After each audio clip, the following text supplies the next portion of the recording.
5 વર્ષીય પોલીસની આગમાં ધૂળ નાખતો વોન્ટેડ કોન્ટ્રાક્ટરને આખરે ઉધના પોલીસે દબોચ્યો। પ્રોહિબિશન અને હત્યાના પ્રયાસના 6 ગુનાનો આરોપી રોનક કોઠારી અમદાવાદથી ઝડપાયો। ગુજરાત પોલીસની પકડમાંથી છેલ્લા 5 વર્ષથી સરકી રહેલો અને રાજ્યના વિવિધ પોલીસ સ્ટેશનોમાં 6 ગંભીર ગુનામાં વોન્ટેડ જાહેર થયેલો એક આરોપી આખરે સુરતની ઉધના પોલીસની સર્વેલન્સ ટીમના હાથે ઝડપાઈ ગયો છે। આ વોન્ટેડ આરોપી વ્યવસાયિક કોન્ટ્રાક્ટર છે અને તેને અમદાવાદના પોશ વિસ્તારમાંથી ઝડપી પાડવામાં આવ્યો છે।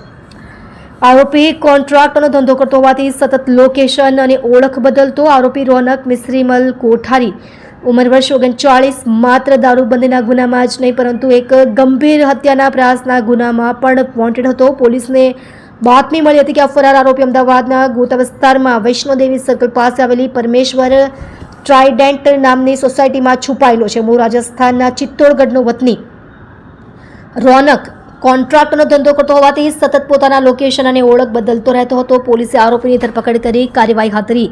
ખાનગી રીતે ટ્રેકિંગ કરીને અને ચોક્કસ બાતમીના આધારે ઉધના પોલીસ તાત્કાલિક અમદાવાદ દોડી ગઈ હતી અને 5 વર્ષથી કાયદાની આંખમાં ધૂળ નાખી રહેલા વોન્ટેડ આરોપીને પકડી પાડ્યો હતો। ઉધના પોલીસે આરોપી રોનકની ધરપકડ કરી તેની વિરુદ્ધ આગળની કાયદેસરની કાર્યવાહી શરૂ કરી છે, જેથી રાજ્યભરમાં નોંધાયેલા તેના ગુનાઓનો ભેદ ઉકેલી શકાય।